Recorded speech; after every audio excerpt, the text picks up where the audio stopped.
Assalamu alaikum wa rahmatullah. Hello everyone, my name is Muhammad al-Breiki. I am the ICSP representative for the Sultanate of Oman. Today I'm going to be discussing about marriage traditions in Oman. Now, a little bit of information about Oman. It is located in the Arabian Peninsula. Our official language is Arabic and our official religion is Islam. Oman is also ruled as an absolute monarchy. For this video, I'm going to be discussing three main points. The first of which is how do potential partners go about meeting each other? The second point is what are the steps taken after the initial meeting? And finally, we are going to talk about a little bit of traditions and do a little comparison between the more traditional aspects that we used to see and now the more modern influence with our traditions. Now, for the first point that I would like to discuss is how do potential partners go about meeting each other?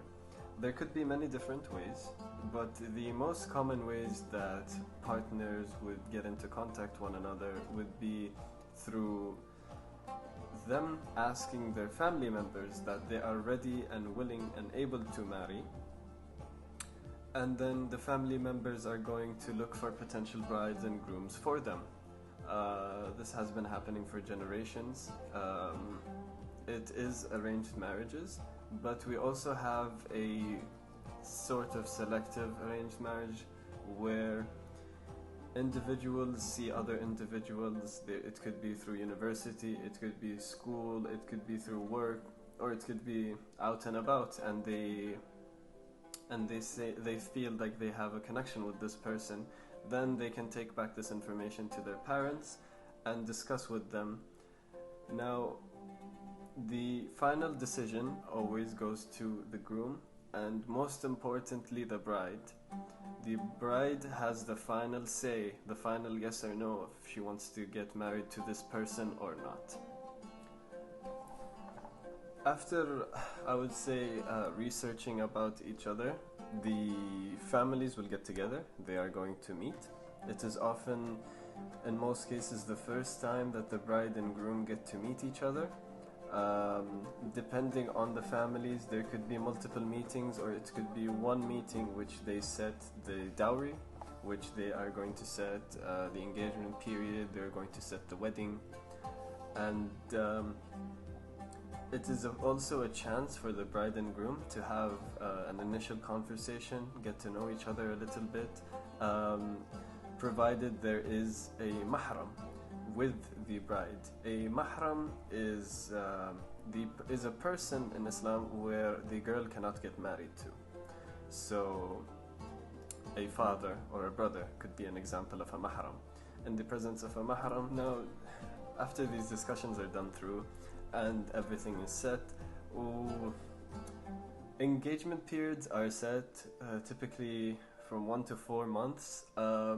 Families get to know each other better during that period of time. It's more of a period of time to sort everything out, make sure everything runs smoothly, and it's a great way to establish the connection from the two families.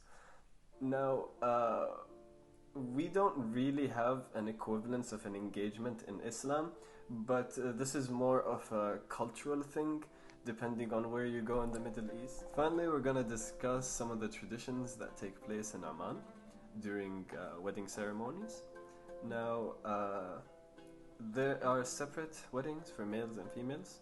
The milka is our traditional Islamic marriage ceremony in which a sheikh is present, an equivalent to our priest, and the groom is brought in, escorted in by his family in a mosque or a house with a lot of space to accommodate all the people that are visiting, and all of these people are considered as witnesses to this marriage. So the individual is then given the hand of the bride in marriage. He is asked by the sheikh whether he accepts, and then the man is going to accept. After that,